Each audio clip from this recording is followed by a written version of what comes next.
তো যাদের caste certificate আছে, হতে পারে সেটা এসটি এসসি যে কোনো কাস্ট সার্টিফিকেট থাকুক না কেন, অনেক পুরনো কাস্ট সার্টিফিকেট যাদের আছে তাদের জন্য আজকের এই বিশেষ আপডেট। অবশ্যই আপনারা সেই পুরনো কাস্ট সার্টিফিকেটকে কয়েক মিনিটের মধ্যে আপনি বানিয়ে ফেলতে পারবেন ডিজিটাল কাস্ট সার্টিফিকেট। অনলাইনের মাধ্যমে শুরু হয়ে গেছে, অনলাইনে পোর্টালের মাধ্যমে সরকারি ওয়েবসাইটে আপনারা কিন্তু ছোট্ট একটা ফর্ম ফিল আপ করে সেই কাজটা করতে পারবেন একদম ফ্রি অফ কস্ট। আপনারা বিনা পয়সায় ডিজিটাল একটা কাস্ট সার্টিফিকেট কনভার্ট করতে পারবেন ওল্ড কাস্ট সার্টিফিকেট থেকে। অবশ্যই পুরনো কাস্ট সার্টিফিকেট যদি থাকে হাতের সামনে নিয়ে নিন, এবং সেই নাম্বার রয়েছে একটা সার্টিফিকেট, সেই নাম্বারটা দিয়েই আপনি কিন্তু নতুন জেনারেট করতে পারবেন ডিজিটাল কাস্ট সার্টিফিকেট। কিন্তু কিভাবে, কোথায় গেলে কিভাবে ফর্ম ফিল আপ করবো আমরা, এ টু জেড আমি এই ভিডিওতে শেখাবো আপনাকে হাতে ধরে। অবশ্যই কিন্তু মনোযোগ সহকারে থাকুন আমার সঙ্গে, আশা করি ভিডিওর আপডেট আপনাদের সকলে ভালো লাগবে। তো আমরা কিন্তু আমাদের এরার ফ্রেন্ড ইউটিউব চ্যানেলে প্রতিদিন আপনার জন্য বিভিন্ন জরুরি গুরুত্বপূর্ণ ভিডিও দিয়ে থাকি, তাই চ্যানেলটিকে সাবস্ক্রাইব করতে একদম ভুলবেন না। ভিডিও নিচে লেখা রয়েছে লাল রঙের সাবস্ক্রাইব, সেখানে এখনই ক্লিক করে দিন। চলে যাবেন আপনি মোবাইল কম্পিউটার যে কোনো ডিভাইসে গুগলে গিয়ে সার্চ করবেন আপনার জাস্ট কাস্ট সার্টিফিকেট www.gov.in লিখে সার্চ করবেন, সঙ্গে সঙ্গে ব্যাকওয়ার্ড ক্লাসেস ওয়েলফেয়ার ডিপার্টমেন্টের অফিসিয়াল ওয়েবসাইট খুলে যাবে। পশ্চিমবঙ্গ রাজ্য সরকারের যে কাস্ট সার্টিফিকেট, সেই কাস্ট সার্টিফিকেটের অফিসিয়াল ওয়েবসাইট লিংক, এই লিংকে ক্লিক করবেন। ক্লিক করার সঙ্গে সঙ্গে আপনার সামনে কিন্তু সেই ওয়েবসাইট চলে আসবে, backward classes welfare department for caste certificate application. দেখতে পাচ্ছেন গভর্নমেন্ট অফ ওয়েস্ট বেঙ্গল লেখা রয়েছে, পশ্চিমবঙ্গ রাজ্য সরকারের লগো দেওয়া রয়েছে। আপনি যদি মোবাইলে করতে চান তাহলে ডেস্কটপ মোডটা অন করবেন, কম্পিউটারের মতো ফুল স্ক্রিন ওপেন হবে। আমি প্রথম থেকে দেখাবো একেবারে, ঠিক আছে? এখানে দেখুন একটা অপশন রয়েছে ব্যাকলগ সার্টিফিকেট। এই ব্যাকলগ সার্টিফিকেটে গিয়ে আপনি দেখবেন apply for digitise certificate for ST SC, এই অপশনে গিয়ে একবার জাস্ট আপনি ক্লিক করবেন। ক্লিক করার সঙ্গে সঙ্গে আপনার সামনে এরকম একটা ফর্ম ওপেন হবে, এই ছোট্ট সিম্পল ফর্ম একটা। এই ফর্মটা ফিল আপ করলেই আপনি পুরনো কাস্ট সার্টিফিকেটটাকে নতুন ডিজিটাল সার্টিফিকেট বানাতে পারবেন। প্রথমে কি চেয়েছে? প্রথমে চেয়েছে ম্যানুয়াল কাস্ট সার্টিফিকেট নাম্বার। আপনার কাস্ট সার্টিফিকেটে যে নাম্বারটা আছে সেই কাস্ট সার্টিফিকেট নাম্বারটা এখানে লিখে দেবেন। তারপর কাস্ট সার্টিফিকেট ইস্যু ডেট, অর্থাৎ সার্টিফিকেট যেই ডেটে ইস্যু হয়েছে সার্টিফিকেটে দেখবেন পুরনো কাস্ট সার্টিফিকেটে লেখা থাকবে সেই ডেট, সেই ডেটটা বসিয়ে দেবেন।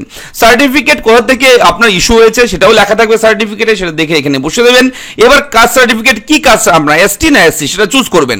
চুজ করার পর এখানে সাবকাস্ট ট্রাইব কমিউনিটি কি রয়েছে এখান থেকে চুজ করে আপনি নিয়ে নেবেন। নিয়ে নেওয়ার পর রিজিয়ন রয়েছে আপনার কি, আপনার ধর্ম, হিন্দু, জৈন, খ্রিস্টান যা রয়েছে, আপনার বুদ্ধিস্ট, তারপর হচ্ছে ইসলাম, যা ধর্ম রয়েছে আপনার সেটা আপনি চুজ করবেন এখান থেকে।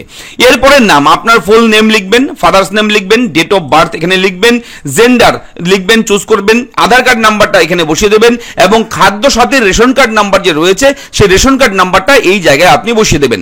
এরপরে ফোন নাম্বার, একটা কন্ট্যাক্ট নাম্বার দেবেন আপনি। তারপর স্টেট ওয়েস্ট বেঙ্গল অটোমেটিক থাকবে এখানে, তবে পশ্চিমবঙ্গ রাজ্যের কোন জেলা আপনার, প্রতিটি জেলার নাম আপনি এই লিস্টে পেয়ে যাবেন। আপনার জেলার নামটা এখান থেকে চুজ করবেন। করার পর সাব ডিভিশন কি রয়েছে আপনার সাব ডিভিশনটা চুজ করবেন। তারপর পুলিশ স্টেশন চুজ করবেন। এরপর পোস্ট অফিস, আপনার পোস্ট অফিসের নামটা লিখে দেবেন। তারপর দেখুন আপনি মিউনিসিপ্যালিটি এরিয়ায় থাকেন নাকি ব্লক এরিয়াতে থাকেন। যদি গ্রাম পঞ্চায়েত ব্লকের আন্ডারে থাকেন তাহলে এখান থেকে চুজ করবেন, অথবা মিউনিসিপ্যাল থাকলে মিউনিসিপ্যাল ক্লিক করবেন এবং সেখান থেকে চুজ করে দিয়ে দেবেন।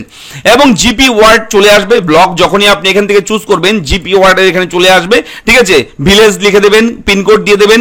দিয়ে দেওয়ার পর আপনাদের এখানে ওল্ড অর্থাৎ পুরনো যে সার্টিফিকেটটা আছে সেই কাস্ট সার্টিফিকেটটার ছবি তুলবেন, একটা ছবি তুলে রাখবেন এবং 100 কেবির মধ্যে জেপিজি ফরম্যাটে সেই ছবিটা রাখবেন। তারপর এখানে ব্রাউজে ক্লিক করে আপনি এখান থেকে আপলোড করে দেবেন। এরপর আপনার একটা পাসপোর্ট সাইজের ছবি এবং সেই ছবিটা জেপিজি সাইজে রাখবেন, আর এখানে 50 কেবির মধ্যে সেই ছবিটা রাখবেন। রাখার পর এখানে ব্রাউজে ক্লিক করে আপনি এখান থেকে অ্যাটাচ করে দেবেন। এরপর ক্যাপচা যা থাকবে, বুঝতে অসুবিধা হলে এখানে ক্লিক করবেন, ক্যাপচা চেঞ্জ হয়ে যাবে। যদি এটাও বুঝতে অসুবিধা হয় আবার ক্লিক করবেন, বিভিন্ন ক্যাপচা আসবে, যেটা বুঝতে পারবেন সেটা এখানে বসিয়ে সাবমিটে ক্লিক করবেন। বাস এতটুকু কাজ আপনার এখানে। এখানে সাবমিটে ক্লিক করার সঙ্গে সঙ্গে আপনার একটা অ্যাকনোলেজমেন্ট নাম্বার জেনারেট হবে, সেই নাম্বারটা লিখে রেখে দেবেন, যত্ন করে লিখে রাখবেন, স্ক্রিনশট দিয়ে রাখবেন, ছবি তুলে রাখবেন। এরপরে আপনি একটা অ্যাকনোলেজমেন্ট পিডিএফ ফাইল পাবেন, সেটাকে ডাউনলোড করে রাখবেন।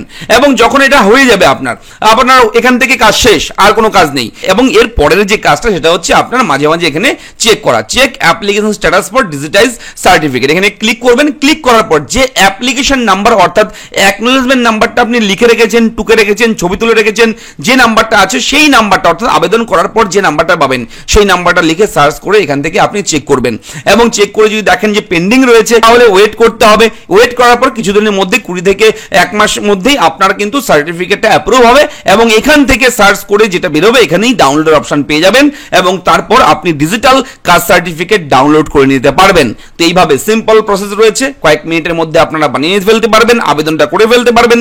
যদি কোথাও কোনো রকম ডাউট থাকে আমাকে কমেন্ট করবেন, অবশ্যই আমরা কিন্তু আপনার সেই কমেন্টের উত্তর দিয়ে সাহায্য করব। দেখা হচ্ছে পরবর্তী ভিডিওতে, ভালো থাকবেন, ধন্যবাদ।